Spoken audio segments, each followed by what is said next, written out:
दोस्तों, ये सब चीजें मुझे ध्यान से ही समझ में आई कि कैसे इनर और आउटर हार्मनी क्या है। और इनर एंड आउटर हार्मनी जब सही नहीं होती है, बिगड़ जाता है बैलेंस, तो क्या होता है। तो जैसे अगर मैं अपनी बात करूं, तो आज से 10 साल पहले जब मैं ध्यान में नहीं आई थी, जैसे कि आपने सुना होगा, मैंने बताया, लेकिन दोबारा से बता देती हूँ कि मेरा बचपन से ही आध्यात्मिक बैकग्राउंड था। हमारे घर में मेरी ग्रैंड मदर थी, चाचा जी वगैरह थे, सभी थर्ड आई मास्टर थे और हमारे घर में हमेशा सत्संग का माहौल रहता था। पूरी पूरी रात मतलब ध्यान होता था, सत्संग होता था। और ये जितने भी टॉपिक, जितने भी सब्जेक्ट आज हम सुन रहे हैं, astral travel, walk in, third eye और एस्ट्रल हीलिंग, ये सब सब कुछ था, पता था मुझे और हमारे साथ होता रहता था। तो मैं 25 साल से अपनी ग्रैंड मदर के साथ ही रहती थी और मुझे बाहर की दुनिया का बिल्कुल भी पता नहीं था कि बाहर की दुनिया कैसी है। और जब मेरी ग्रैंड मदर 2005 में एक्सपायर हो गई और उन्होंने अपने बॉडी वेकेट करने से पहले ही, क्योंकि उन्हें दिव्य दृष्टि प्राप्त थी और वो देख लेती थी, पता चल जाता था, तो उनको पता था कि मेरा अब समय आ गया है जाने का। तो उन्होंने मुझे जबरदस्ती एक कंप्यूटर कोर्स करा के जॉब में लगाया और अभी मुझे जॉब करते हुए 2 महीने ही हुए थे, उन्होंने बॉडी वेकेट कर दी। और उनके जाने के बाद मतलब जो मेरा लाइफ था बिल्कुल अपसाइड डाउन हो गया। मुझे लगता था गुरु के बिना तो कोई ज्ञान मिलेगा नहीं, कोई तो मार्गदर्शन करने वाला नहीं है, तो जिंदगी में कैसे आगे बढ़ेंगे। तो उस समय मैं धीरे धीरे एक अजीब से डिप्रेशन में चली गई। डिप्रेशन ये नहीं था कोई संसारिक बातों के लिए कि अब मेरा मार्गदर्शन कौन करेगा, कौन मुझे बताएगा अब आगे कैसे चलना है, कैसे इस संसार में रहते हुए कैसे परमात्मा को पाना है। तो ये सब बातें थी और मुझे ये भी लगता था कि अब मैं क्या करूं।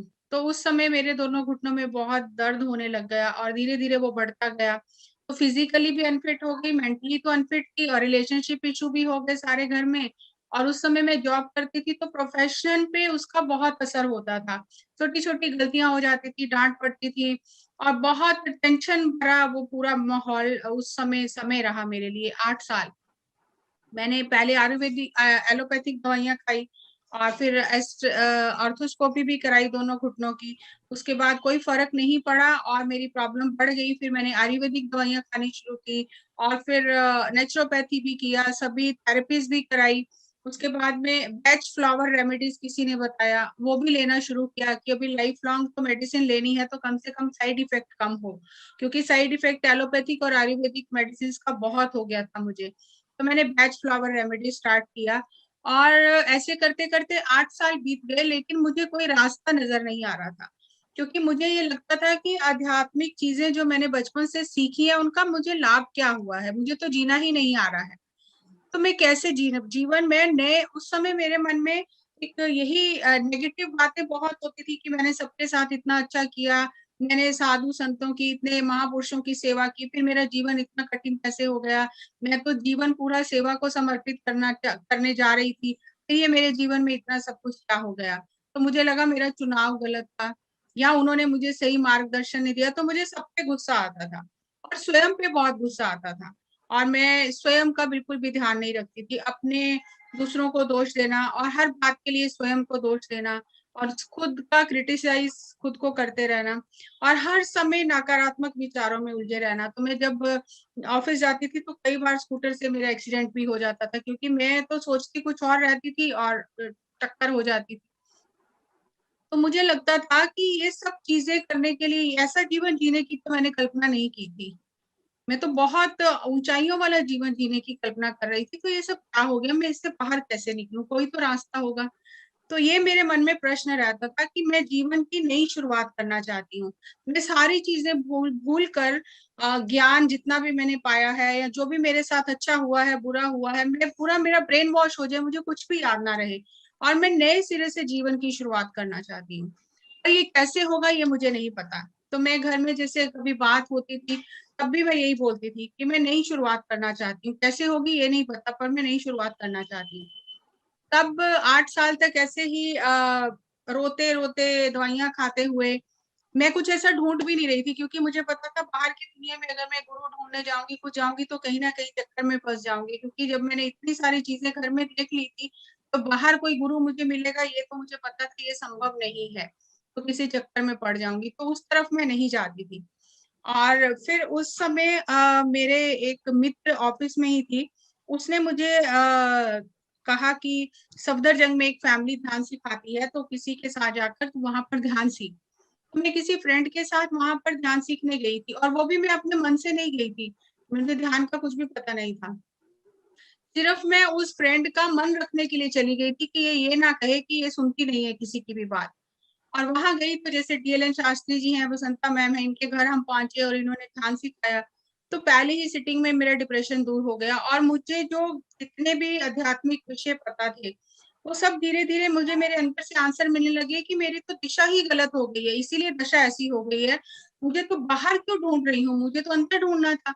और मैं अंदर अपने इतनी नकारात्मकता भर के और ऐसी नेगेटिव एनर्जी को कैरी करके चल रही हूँ, तो जहाँ-जहाँ मैं जाती हूँ, मेरी एनर्जी मेरे साथ जाती है और वैसे ही चीज़ें ब्रह्मांड से आकर्षित कर लेती है, चाहे वो ऑफ़िस हो, चाहे वो बाज़ार हो, चाहे कहीं भी हो। इसीलिए बार-बार एक्सीडेंट हो जाते हैं, ऑफ़िस में इसीलिए सब लोग मुझे गलतियाँ निकालते हैं, नीचा दिखाते हैं, मेरी प्रमोशन में रुकावट आती है, मुझे बार-बार डाँट पड़ती है। तो जब मैं ध्यान में आई तो उन्होंने कहा कि मुझे बहुत अच्छा लगा और उन्होंने 3 बातें बताई पहली बार, वो भी मैंने प्रश्न नहीं किया, मेरे मन में आ रहा था कि मुझे तो समय नहीं मिलता क्योंकि प्राइवेट जॉब है, सुबह 6 बजे से लेके रात को 11-12 बजे तक मैं बिज़ी हूँ, तो ध्यान कब करूँगी? है तो अच्छा। तब उन्होंने कहा कि आप सफ़र में भी ध्यान कर सकते हो, आप कुछ नहीं कर रहे हो, ट्रैवल कर रहे हो, ध्यान कर सकते हो। तो मुझे लगा ये तो सही है, 2 घंटे सुबह, 2 घंटे शाम को बस में बैठ के कुछ भी नहीं करना, ध्यान कर सकते हैं। दूसरी बात उन्होंने कही कि इस ध्यान में कोई भी आपका गुरु नहीं है। जिस गुरु परंपरा से मैं डर रही थी बहुत कि कहीं किसी चक्कर में ना पड़ जाऊँ, कहीं दीक्षा ना लेनी पड़ जाए। तो क्योंकि मैं सिख परिवार से हूँ, तो मेरे घर वाले इस चीज़ से अलाउ नहीं करेंगे। तो वो भी मेरा डर खत्म हो गया कि कोई गुरु परंपरा है ही नहीं। और तीसरी बात उन्होंने कही कि you create your own reality. आप अपने भाग्य के स्वयं सृजन करता हो। तो मैंने उनको बोला कि मैं तो खुश रहना चाहती हूँ। मैं तो स्वस्थ रहना चाहती हूँ। मैं अपने लिए दुःख कैसे सोच सकती हूँ? आज मैं दुखी हूँ, परेशान हूँ। आप कह रहे हो कि आप स्वयं सृजन करता हो, तो क्या ये मैंने किया है? मैं तो खुश रहना चाहती हूँ, मैं तो सुखी रहना चाहती हूँ। तो ये मुझे समझ नहीं आ रहा। तो उन्होंने कहा कि मैडम आपके प्रश्नों के उत्तर आपके अंदर हैं, जैसे-जैसे आप ध्यान करोगे, आपको अपने अंदर से ही प्रश्नों के उत्तर मिलेंगे। आप जल्दबाज़ी नहीं करें, ज़्यादा से ज़्यादा ध्यान करें, आपको अंदर से उत्तर मिलेगा। तो ये 3 बातें पहली सिटिंग में सीख कर कि अंदर कैसे जाना है, जो मुझे सारे आध्यात्मिक विषय तो पता थे, लेकिन मुझे ये समझ नहीं आई थी कि अंदर जाना कैसे है? मुझे लगता था कोई गुरु आशीर्वाद देगा, गुरु कृपा होगी तभी हम अंदर जा सकते हैं। तो यहाँ ये पता चला कि साँसों के माध्यम से अंदर जाना है। तो ये मुझे ऐसा लगा कि मुझे कोई चाबी मिल गई है जिससे मैं सारे ताले खोल सकती हूँ अब। तो मैं घर आ गई बहुत खुश होकर और उसी दिन से मैंने ऑफ़िस आते-जाते समय ध्यान करना शुरू किया। अब मैंने पहले अपना जो 8 साल से पहले का जीवन था, जब मैं दादी के साथ थी, जब सभी थर्ड आई मास्टर थे, सत्संग होता था, उस समय मैंने अपना एनर्जी लेवल देखा था, उस समय मैंने अपने थॉट्स मैंने सब देखा था, कि उस समय मेरी स्टेज क्या थी। उसके बाद जब 8 साल मेरे पास कोई भी गाइडेंस नहीं थी और मैं पूरी तरह से नेगेटिव हो चुकी थी, तब मैंने देखा कि मेरा जो एनर्जी तो उस समय मुझे पता ही नहीं थी, तब मेरा मेंटल स्टेट क्या है और उस मेंटल स्टेट से मेरे आस-पास क्या चल रहा है। तो जैसे रिश्तेदार भी होते थे, तो झूठी हमदर्दी दिखाते थे कि हाँ, ये तो बहुत बुरा हो रहा है, ऐसे तो नहीं होना चाहिए, तेरे साथ ऐसा क्यों हो गया, ऐसा कैसे हो गया? लेकिन बाद में वो मेरे ही बारे में गलत बातें करते थे, जो मुझे पता चल जाती थी। तो मुझे हर तरफ से वो नेगेटिविटी ही मिलती थी। लेकिन मुझे उससे निकलना नहीं आ रहा था कि निकलना कैसे है? इतना सब कुछ पता होने के बावजूद जब भी कोई मुझे कहता था ना कि क्या हाल-चाल है, तो मैं सारी कहानी बता देती थी, ये हुआ और नेगेटिविटी बढ़ जाती थी। तो समझ नहीं आ रहा था बाहर कैसे निकलना है, लेकिन जब उन्होंने कहा कि you create your own reality और फिर मैंने 8 दिन जब ध्यान किया, मुझे बहुत अच्छा लगने लगा। मैं हर हफ्ते सेंटर पर सफदरजंग तब सेंटर भी नहीं बना था, उनके शास्त्री सर के ड्राइंग रूम में हम ध्यान करते थे। तो मैं ड्राइंग रूम में जब बैठते थे हम ध्यान करने, तो 3 लेसन तो पहले सीख लिए कि you create your own reality और सफ़र में भी ध्यान कर सकते हो और कोई गुरु नहीं है। तो ये you create your own reality, धीरे धीरे ये सब्जेक्ट क्लियर हुआ कि हम आज, जैसे उन्होंने कहा कि आपकी ऊर्जा जैसी होती है वैसा ही आपके आसपास होने लगता है, और जो शब्द आप बार बार बोलते हो, जो आप बार बार सोचते हो, वो जीवन में होने लगता है। आज तक आप ये कह रहे थे कि मैं ठीक नहीं हूँ, मेरे साथ सही नहीं हो रहा है, मेरे घुटनों में बहुत दर्द है, तो आप आज से आप ये कहना बंद कर दो। तो मैंने बोला कि जब मुझे दर्द है, तकलीफ है, सब कुछ मेरे आसपास सही नहीं है, तो मैं कैसे कहूँ कि मैं ठीक हूँ? इससे तो मैच ही नहीं हो कर रहा, क्योंकि मेरी स्टेट, जो माइंड है, जो मेरे आसपास की परिस्थितियां हैं, जो मुझे दिखाई दे रहा है, वो बिल्कुल अलग है। और आप कह रहे हो कि कहो कि मैं बिल्कुल ठीक हूँ, तो ये तो मैच ही नहीं करता कहीं से भी, क्योंकि मुझे अंदर से पता है कि कुछ भी ठीक नहीं है। तब उन्होंने मुझे एक सूत्र बताया कि मैं अपनी नेगेटिविटी से कैसे बाहर आ सकती हूँ। तो उन्होंने मुझे कहा, मैडम एक बात बताओ, पहले दिन आप ध्यान करने आए थे और आज आपको 8 दिन हो गए हैं, आपको अपने अंदर कुछ बदलाव नजर आया है? मैंने कहा हाँ, बहुत बदलाव नजर आया है। तो उन्होंने कहा, आप ये नहीं कह सकते हो अगर कि मैं बिल्कुल ठीक हूँ, आप ये तो कह सकते हो मैं पहले से अच्छी हूँ, पहले से अच्छी हूँ ये तो कह सकते हो। तो मुझे लगा हाँ, ये तो मैं कह सकती हूँ, क्योंकि मेरा मन बिल्कुल एकदम पहली बार में ही शांत हो गया। और मैं इतने भीड़ भाड़ वाले दिल्ली के बसों में बैठकर जब जाती थी, चारों तरफ इतना सुबह सुबह ट्रैफिक होता था, मुझे कोई भी आवाज सुनाई नहीं देती थी, मैं इतना ध्यान में गहरी चली जाती, मुझे पता ही नहीं चलता था। और कई बार मेरा स्टॉप भी निकल जाता था और फिर मैं वापस आती थी अपने स्टॉप से। तो मुझे लगा कि ये चीजें तो बहुत अच्छी हो रही है मेरे साथ, तो ये तो मैं कह सकती हूँ कि मैं पहले से तो बहुत ठीक हूँ। तो उन्होंने कहा, बस आप इसी से शुरुआत करो कि मैं पहले से ठीक हूँ, मैं पहले से ठीक हूँ, और नकारात्मक बातें स्वयं के बारे में और दूसरों के बारे में, और अपनी समस्या दूसरों को बताना बंद कर दो। फिर आप ये करके देखो कि आपको क्या फर्क पड़ता है। तो मैंने उस पर काम करना शुरू किया, और जैसे जैसे काम करना शुरू किया, तो सबसे पहली हैरानी की बात ये हुई मेरे लिए, तभी शायद मुझे मतलब 2 हफ्ते ही हुए होंगे ध्यान करते हुए, तो ऑफिस में जो लोग मुझे बार बार परेशान करते थे, मेरे काम में नुक्स निकालते थे, बार बार मेरी जिनकी वजह से डांट पड़ती थी और मुझे आगे नहीं बढ़ने देते थे, वो लोग आकर मुझसे पूछने लगे कि मैडम आपको कोई हमारी हेल्प तो नहीं चाहिए? तो मुझे बड़ी हैरानी हुई, ये क्या हो गया? ये लोग तो हमेशा मेरे काम में कमियां निकालते थे, और जब आप कॉन्शियस होते हो, डरे हुए होते हो कि कुछ गलती ना हो जाए, और ज्यादा गलतियां होती हैं, तो वो लोग आकर मुझसे पूछते थे कि मैडम हम आपकी क्या मदद कर सकते हैं? आजकल आप बहुत खुश रहते हो, आपके चेहरे पर बड़ा ग्लो है, आप क्या कर रहे हो? तो मुझे लगा कुछ तो हो रहा है।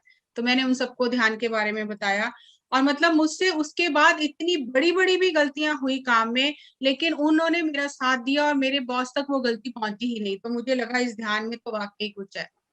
और दूसरी चीज ये पता चली कि मेरे घर का जो माहौल था वो बदलने लगा, तो ये भी बहुत अच्छा हुआ। और मेरा जो फिजिकल हेल्थ थी, मेंटल हेल्थ तो पहले दिन ही ठीक होगी, फिजिकल हेल्थ में इम्प्रूवमेंट होने लग गया। मतलब जैसे मेरे चलने फिरने में, सोने में, उठने में, बैठने में, अगर मुझे रात को करवट बदलनी होती थी तो मुझे 10 मिनट लगते थे, मेरी नसें इतनी अकड़ जाती थी, स्टिफ हो जाती थी, 10 मिनट लगते थे करवट बदलने में। और अभी जब मैं ध्यान कर रही थी, मुझे पता भी नहीं चलता था मैंने करवट कब बदल ली। तो मुझे ये सब चीजें बहुत हैरान करती थी, और मैं दवाई भी साथ साथ लेती रही, लेकिन मैं हर वीक सैटरडे और संडे मेरा ऑफ होता था, तो दोनों दिन फिर मैंने सेंटर पे मतलब सब मिलके ध्यान करना शुरू किया। और फिर वहां पर जब मुझे पता चला, एक मास्टर ने बताया कि ध्यान करने से उनका ब्रेन ट्यूमर ठीक हो गया। तब उन्होंने बताया कि मैंने पूछा जब उनसे कैसे ठीक हुआ, तो उन्होंने कहा कि अगर आपको अपनी बॉडी की हीलिंग करनी है, this is an energy science, तो आपको अपनी सारी एनर्जी को बाहर की दुनिया से हटाकर अंदर लेकर जाना है, क्योंकि अंदर एनर्जी नहीं है, इसलिए ये प्रॉब्लम है। जब अंदर एनर्जी हो जाएगी तो ऑटोमेटिकली प्रॉब्लम चली जाएगी। तो मुझे लगा कि इतने सालों से लाखों रुपया खर्च करके मुझे कुछ फायदा नहीं हुआ, और इसमें तो कुछ करना ही नहीं है, ना कोई मुझसे पैसे मांग रहा है, कुछ भी नहीं करना है, बस आंखें बंद करके बैठना है। चलो ये भी करके देखते हैं। तो मैंने करके देखा, और 6 महीने लगातार फुल मून मेडिटेशन किया, और होल नाइट मेडिटेशन हम बहुत कब करते थे, हर हफ्ते करते थे सैटरडे, और ग्रुप मेडिटेशन बहुत करते थे, और बाकी जो सेशंस चलते थे वो तो चलते ही थे। और धीरे धीरे मेरे अंदर बहुत ही चेंज आता गया, और 6 महीने लगातार मैं ऐसे करते करते आ, ऐसा नहीं कि मैंने अचानक दवाइयां बंद कर दी। जैसे कई लोगों का ये प्रश्न होता है कि क्या हम अचानक दवाइयां बंद कर दें? अब कौन किस परिस्थिति में है, उसका क्या दवाई चल रही है, क्या उसका अंदर का क्या सिस्टम है, वो हम नहीं जानते। तो हम एकदम से ये बोलें दवाइयां बंद कर दो और उसको कुछ ज्यादा तकलीफ हो जाए, तो इसीलिए कभी भी किसी के कहने से दवाइयां बंद नहीं करनी है। आपका बॉडी, आपका इनर सेल्फ आपको बताएगा। तो मैं जब दवाई लेने जाती थी बैच फ्लावर रेमेडीज, तो एक बार ऐसा हुआ कि मुझे ऑफिस से छुट्टी नहीं मिली, वो जाकर ही लानी पड़ती थी, वो बना कर देते थे दवाई। ऑफिस से छुट्टी नहीं मिली, मैं नहीं जा पाई, तो 8 दिन बिना दवाई के निकल गए। तो 8 दिन निकले तो मुझे ऐसा लगा कि मैं पहले से ज्यादा कंफर्टेबल हूँ।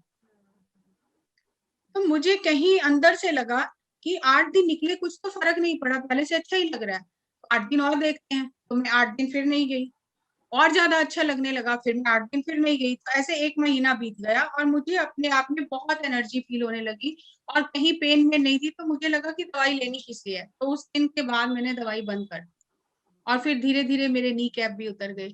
और अब मुझे ये सारा जो एक्सपीरियंस चलता रहा, फिर पत्री जी मिले और कैसे मुझे ध्यान प्रचार के लिए सब मास्टर्स कहते रहे, लेकिन मुझे लगता था कि नहीं, मैं पहले खुद पे काम करूंगी, ध्यान प्रचार मैं नहीं करूंगी, मैं नहीं कर सकती हूँ।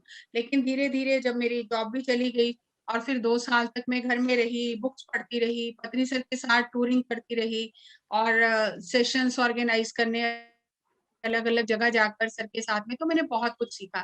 फिर मुझे लगा कि नहीं, मुझे करना चाहिए, तो मैंने फिर ध्यान प्रचार करना शुरू किया। अभी जब वर्कशॉप्स लेने शुरू किए, तब मुझे ये समझ आई कि मैं तो वही हूँ, मेरे आसपास के लोग भी वही हैं, वही मैं कपड़े पहन रही हूँ, वही मैं खा पी रही हूँ, कुछ तो बदला नहीं है, उसी घर में रह रही हूँ। तो बदला क्या है? बदला है मेरा इनर सेल्फ।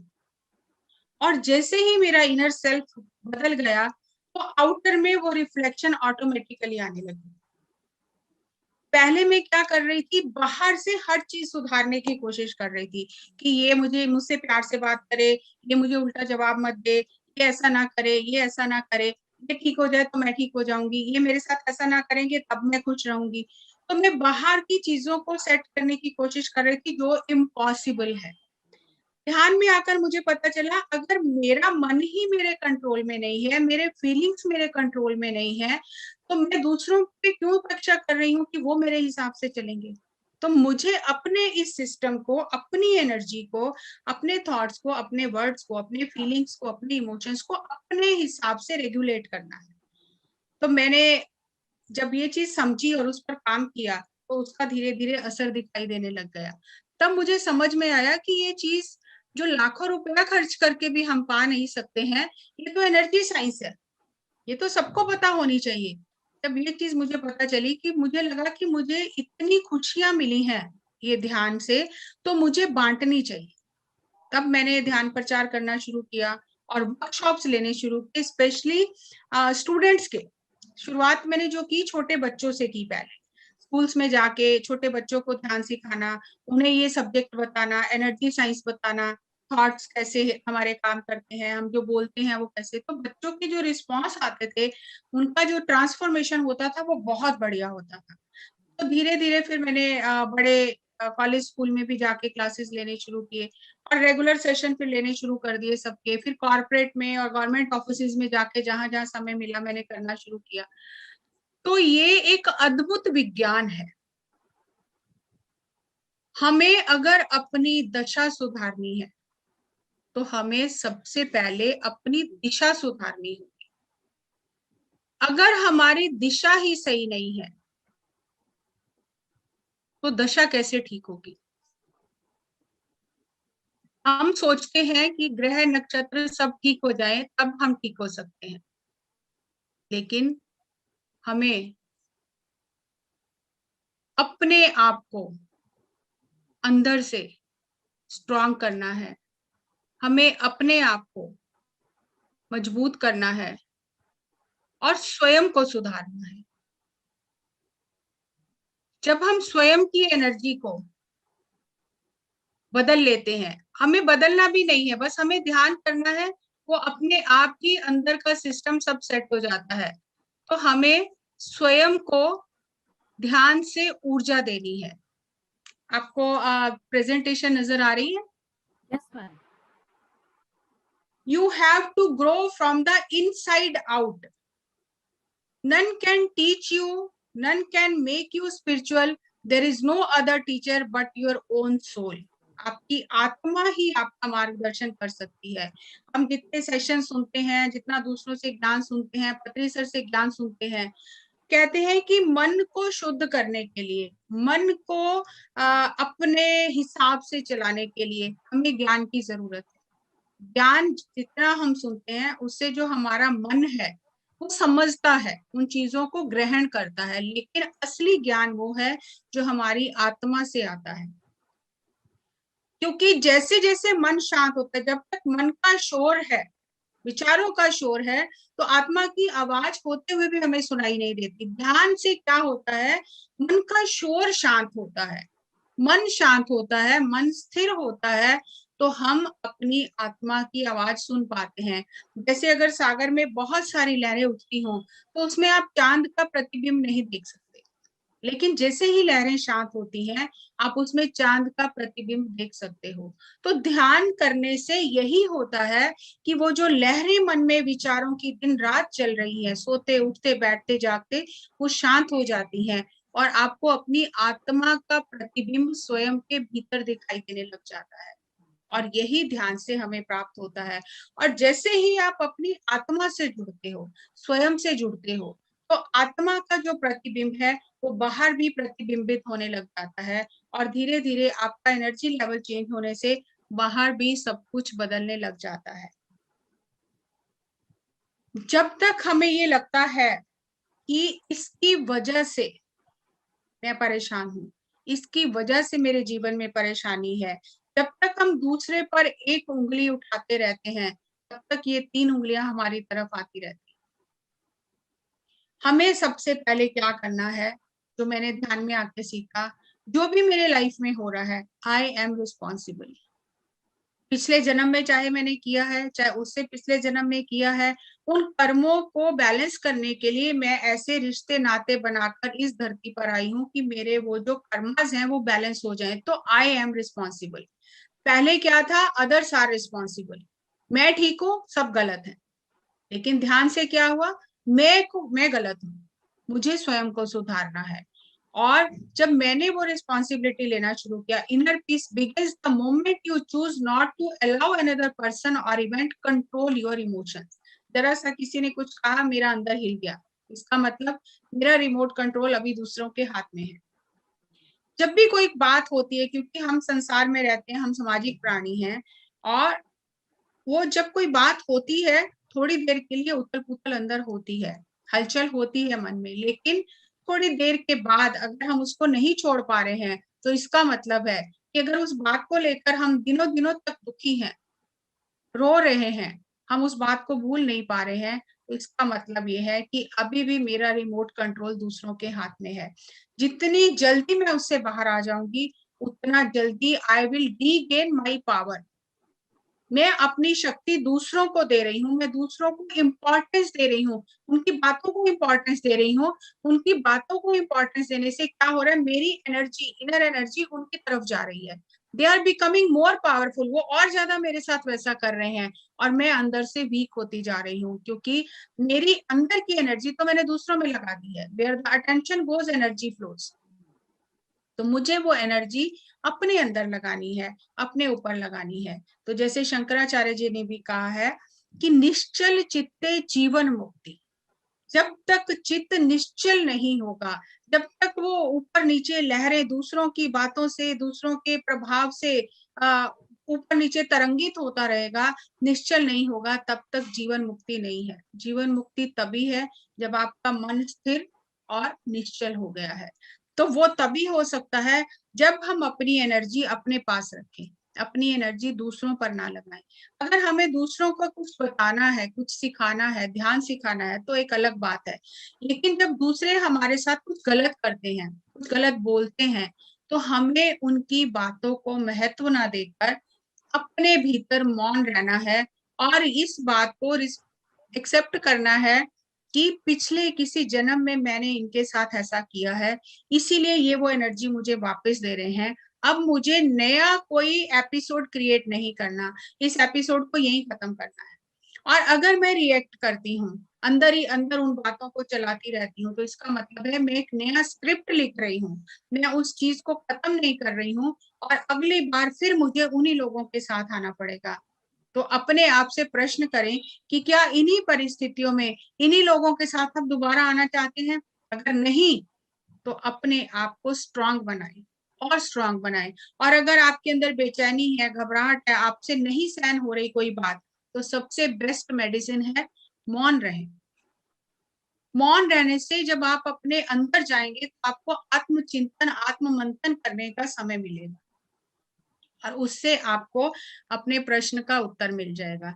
हमें अंदर से ग्रो करना है।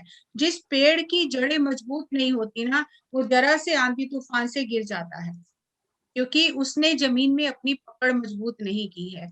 इसीलिए हमारे साथ जीवन में ऐसा क्यों होता है? हमने अपनी आत्मा को एम्पावर नहीं किया, ध्यान नहीं किया, उसे ऊर्जा नहीं दी है।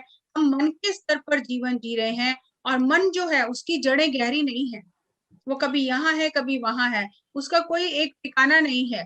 तो क्या होता है, जरा सा झटका लगता है और हम उसी टाइम दुखी होकर गिर जाते हैं, और हमें उठने में बहुत समय लगता है। लेकिन अगर ध्यान से हमने अपनी आत्मा को अंदर से सशक्त किया है, एम्पावर किया है, उसे एनर्जी दी है, तो आप बड़े बड़े झटके को आसानी से सहन कर लोगे, क्योंकि अब आपकी जो जड़ें हैं वो बहुत गहरी धरती में गई हुई हैं। अगर हम किसी पौधे को पानी देना चाहें, कि हम चाहें कि ये पौधा अच्छे से ग्रो करे, तो खाद और पानी क्या हम पत्तों में डालते हैं? कहाँ डालते हैं खाद और पानी? जड़ों में डालते हैं सीधे। जड़ों में डालते हैं।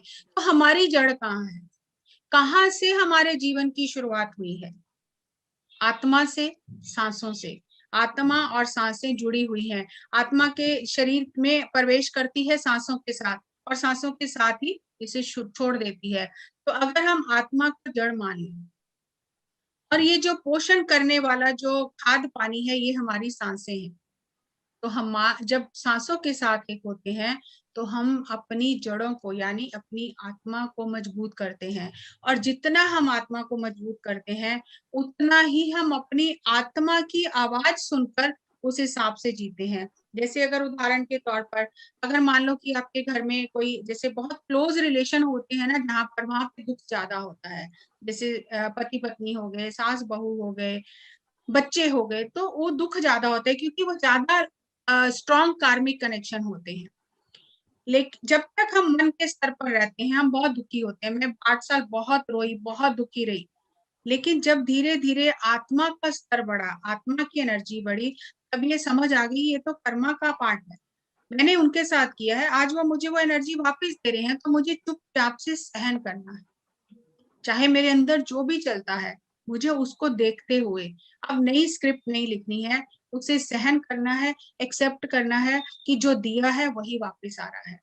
अब आगे मैं दूंगी नहीं, और आगे वापस आएगा नहीं। तो हमें अंदर से ग्रो करना है, क्योंकि हमारा जो इनर वर्ल्ड है वही आउटर रिफ्लेक्शन है। आप ये देखिए कि जितने भी ग्रंथ बने हैं आज तक, वेद हैं, उपनिषद हैं, ग्रंथ हैं, भगवत गीता है, वो अंदर से निकले हैं, बाहर आए हैं। बाहर से अंदर कुछ नहीं गया है। जितना भी ज्ञान ब्रह्मांड में हम देख रहे हैं, वो अंदर से बाहर आया है।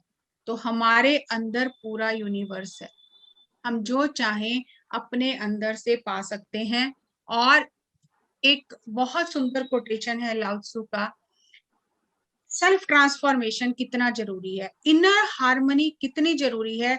अगर आप इस धरती को, अपने आसपास को सुंदर देखना चाहते हो, तो सबसे पहले वर्क ऑन योर सेल्फ।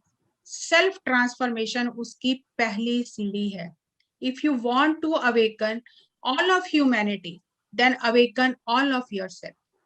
जैसे आज हम बात करते हैं, ध्यान जगत की बात करते हैं, ग्लोबल पीस की बात करते हैं, हम सार्वभौमिक प्रेम की बात करते हैं, यूनिवर्सल अनकंडीशनल लव की बात करते हैं। ये बहुत बड़ी बड़ी बातें हमने सीखी हैं, कर भी रहे हैं। लेकिन लाओ त्सु ये कहते हैं, जो चाइनीज फिलोसफर हैं, बहुत बड़े संत हुए हैं, उन्होंने कहा है कि अगर आप मानवता को जगाना चाहते हो, तो स्वयं को पहले जगाओ। अगर आप दुनिया से दुख दर्द मिटाना चाहते हो, तो सबसे पहले अपने अंदर का अंधकार और नकारात्मकता को मिटाओ। और ये सबसे महान उपहार है, स्वयं का रूपांतरण करके जो आप इस धरती को देकर जाओ। क्योंकि तब क्या होगा, अपो दीपो भव, you will become a light on to your self. तब आपको जा जाकर लोगों को ये नहीं बताना कि देखो देखो ये लाइट है, जहां आप खड़े हो जाओगे वो लाइट चारों तरफ अपने आप लोगों को नजर आएगी। So if you want to awaken all of humanity, then awaken all of your self. क्योंकि हमारे अंदर कई कई कोनों में क्या क्या छुपा हुआ है, कई तरह के डर छुपे हैं, कई तरह के संस्कार हैं, कई तरह के कर्मा है।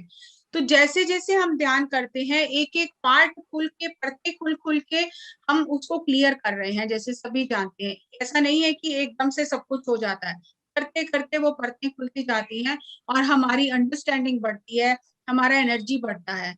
If you want to eliminate the suffering in the world, then eliminate all that is dark and negative in yourself. Truly, the greatest gift you have to give is that of your own self transformation.